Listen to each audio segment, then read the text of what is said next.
Okay, on behalf of the building committee, I'd like to thank you for giving us a few minutes to update you on where we've been, where we're going with the building program. Shouldn't take over 15 minutes. Becky, if I get long-winded and it goes over 15 minutes, do this. Don't worry, I'll do that. And Tom, if you want us to do that for you at 11 o'clock, we can do that too.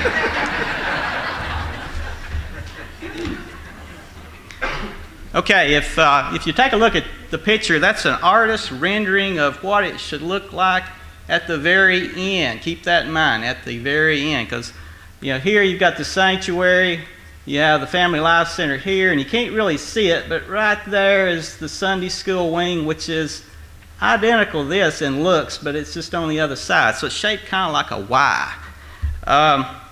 For those that've been up on the hill, you can kind of see how that would fit in, because you'll see kind of a triangle up there. But keep in mind, this is with the siding and all on it, and how it looked with rock if we choose to put that on there. Initially, we may only have metal siding here, and then we can go back and add the lapboard siding later, because the building will be designed structurally to handle that load. Next slide, please. Here you can see the 17 acres that the church purchased. You can see the Family Life Center here. This is north, or towards Jim Grove's place.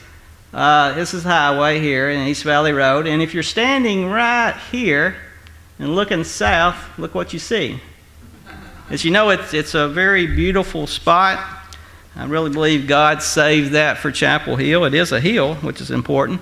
Next slide. We went around and around on where we should start, because we realized we had to do this in phases because it's such a large project. And due to a smaller cost to start off with, and more use for the building, we decided to start with the Family Life Center, because after all, God has blessed us with this building already. So we can always use this and kind of work our way towards the hill. What would you use a Family Life Center for? Well, this is just some of the ideas. You could naturally use it for the Wednesday night activities. You could use it for the youth activities. Be a good place for Bible school. Fellowship hall. As you know, we're elbow to elbow down in the basement now when we try to have a banquet or a covered dish dinner. And we already have sunrise service up there in the morning. At least we start it there. It'd be a good place to finish too. And optionally, we can have any service there for that matter. It's just a matter of chairs. I know a lot of churches that have a similar situation. They have a lot of what they call chairmen. You know what a chair... Chairmen bring the chairs out and they put the chairs back. Okay, next slide. This is what it looks like if you're standing in the parking lot looking west. Church where we're at now is this way, and this is the pad for the Family Life Center here. Next slide. Now this is looking south. Again, you can see the church building here now. This is the pad. This is north, looking that way. Next slide.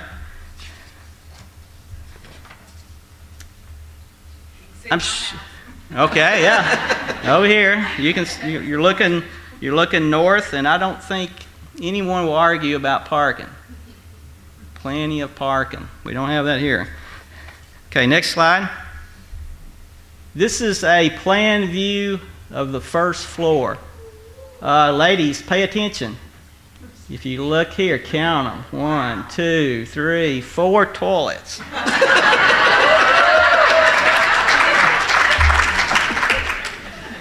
Okay? I know that's a sensitive issue. I want to point that out. Okay. This is a full-size gymnasium court. There's plenty of area over here to actually sit. You got tables, whatever. You can put bleachers over here and watch the game if you wanted to. This area here is for storing all the chairs. And look at the kitchen. Big kitchen. There's a youth lounge. You could use that for anything. There's another classroom over here. Of course, this is all the bathrooms, and this is the stairs going up to another level. Keep in mind, this is the ground floor. Anything above that would be just open space like it would in any gym or big building, but this is 2 stories over here. So if we go to the next slide, you can see this is the mezzanine coming off of the parking lot, going through here. This is wide open space you can use for whatever. Again, more classroom space. Stairs going down. As you notice, there's doors going out at various places. The reason for that's the fire marshal. We had to go through that whole process. And they are very, very sensitive. Next slide. This gives you several views, elevations. This is standing in the south looking north. You can see all the windows. This is standing in the north looking south. Again, you can see the difference in elevation because here you're in the parking lot. And then as you know, if you've been up there, you go off and you look down onto this level.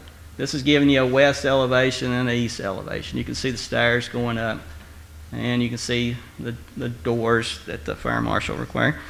Now, we get to the most important slide. You can see the money. So, if you break down that building into 3 phases, first of all, you got to pour concrete. You not only got to pour concrete, you got to put a retaining wall up. You got to run, I don't know if it's a 4 to 6 inch line all the way up the hill for the sprinklers. You got to embed the conduit for the wire, plumbing. All that is going to cost, and we've got estimates on this from contractors, $448,000. The next phase would be to get a building on the pad, and that would be a metal construction building. It's the only way you can afford to build anything nowadays with metal, is particularly in a building this big. And that would be just getting it in the dry. It wouldn't have any HVAC or sprinklers, and really no finishing. You couldn't really, according to the fire marshal, you couldn't really occupy it at that time. And then the third phase would be, and we don't actually have firm estimates on this, but we think it'd be close to another $400,000 in order to get the heating and cooling in. We have to put sprinklers in for the fire marshal. That's to get it finished and actually ready to use. So you can see a total here. Next slide. And by the way, I skipped, I should say the first phase would take about 2 to 3 months to get the concrete in. The next phase would take about 3 months. So by the time you break ground, let's say April 1st, if money is not an issue, cash flow is not an issue, it takes 6 months to actually get it to where we could use it.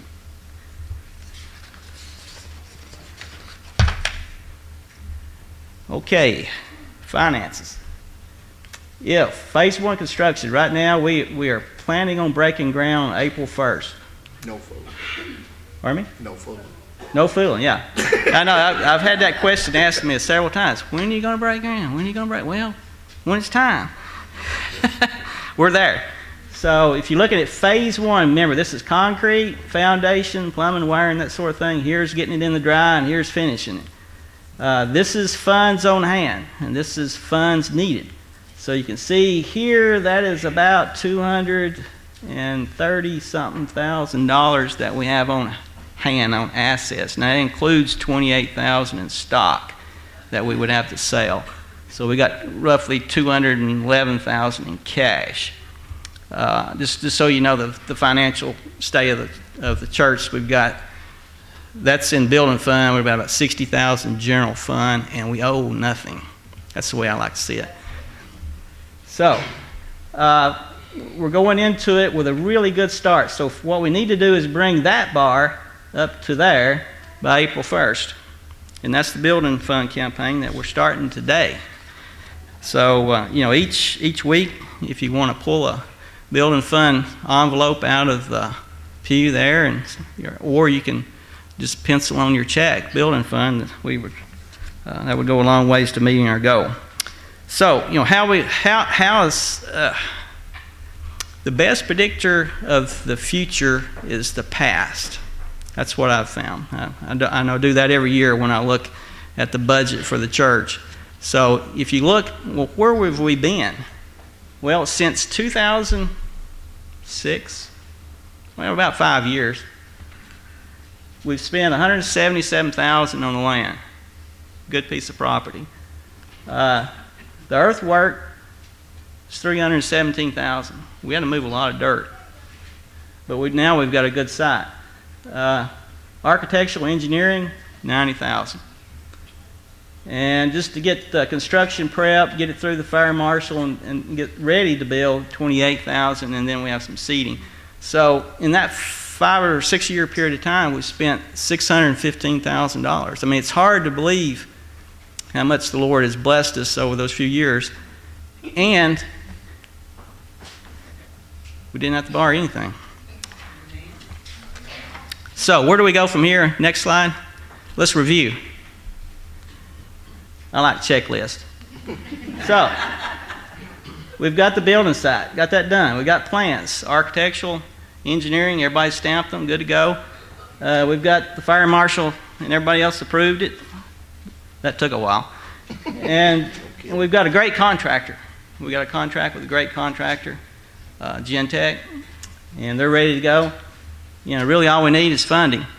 So we've still got funding. The campaign starts today. You've seen this slide before.